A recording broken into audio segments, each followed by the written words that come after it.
Passive থেকে active.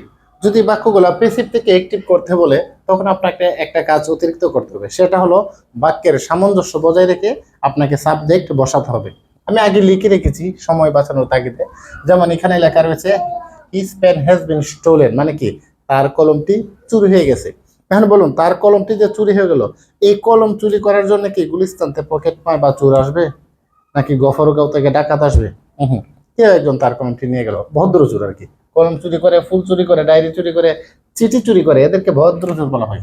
তার মানে এখানে কি হতে পারে, এখানে আমি কাউকে দোষ নাম দেওয়ার দরকার নাই, আমি ইনডিফিনিট প্রনাউন দিয়ে আমি কামটা চালিয়ে ফেলবো। সামওয়ান হ্যাজ, এখানে তো বিন হবে না যেহেতু প্যাসিভ, এখানে শুধু হ্যাজ হবে। Someone has stolen, stolen his pen. আমি কিভাবে করলাম, সবকিছু ঠিক রেখে আমি সাবজেক্ট রেখে সামঞ্জস্য বজায় রেখে বানিয়ে ফেললাম, এই তো হয়ে গেল। তারপরে he was murdered at daylight, মানে তাকে দিবালোকে হত্যা করা হয়েছে। হত্যা করার কাজটা তো ভদ্র সমাজ করবে না, ভদ্র লোকেরাও করবে না, কে করতে পারে? হ্যাঁ, সমাজের কিট, এটাকে আমরা বলি কিট, টেরোরিস্ট করতে পারে। মানে এ টেরোরিস্ট, এটা পাস্ট টেন্স তো, এজন্য আমি দিলাম মার্ডার্ড। এ টেরোরিস্ট মার্ডার্ড হিম এট ডে লাইট, মানে একজন সন্ত্রাস তাকে দিবালোকে হত্যা করেছে বা খুন করেছে। পরে কি, English is spoken all over the world, এখানে আমি শব্দটা কি বানাইতে পারি? আচ্ছা, ইংরেজি কে বলে? গরু ছাগলে, নাকি মাছ গাছ? হ্যাঁ, আমরা ব্যক্তিরা বলি। তা আমরা এখানে সাবজেক্ট পিপল দিতে পারি, উই দিতে পারি, দ্য ইংলিশ।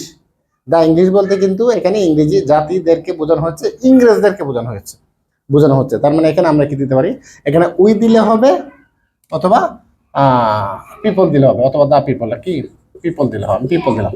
পিপল বাদ গেছে, পিপল স্পিক বলে, কি বলে? পিপল স্পিক ইংলিশ, পরে অল ওভার দা ওয়ার্ল্ড, যাচ্ছে তাই, এই তো হয়ে গেল। পরে গেছে I had been invited to the party, I had been invited to the party, আমাকে পার্টিতে নিমন্ত্রণ জানানো হচ্ছে। তা কে জানাতে পারে বলুন তো আমাকে? হ্যাঁ, ঠিকই ধরছেন, আমার কোনো একজন বন্ধু জানাতে পারে, আমার এক ফ্যামিলির রিলেটিভ জানাতে পারে। তাই এখানে আমি আমার বন্ধুকে এখানে ক্রেডিটটা দিতে চাই। My friend,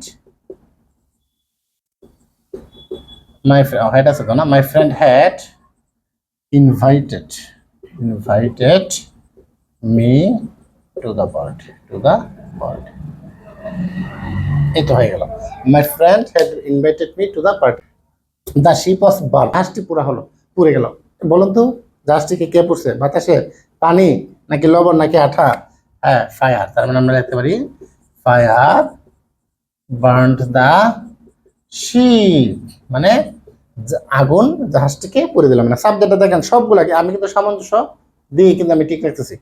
the tree has been uprooted. আচ্ছা, গাছটি উপরে পড়ে গেল, বলুন তো, গাছটি যে উপরে পড়ে গেল, গাছটাকে উপরে কে ফেলাইছে? আপনি না আপনার বন্ধু, নাকি আপনার 10 জন বন্ধু মিললেও পারবেন না? এই ক্ষমতাকে ঝড় তুফান আমরা লিখতে পারি স্ট্রোম দিতে পারি, স্ট্রোম হ্যাজ uprooted the tree। এই গুরুত্বপূর্ণ ভয়েসগুলো আসতে পারে পরীক্ষার মধ্যে, এবং পরীক্ষার মধ্যে এগুলো আসেও বেশি।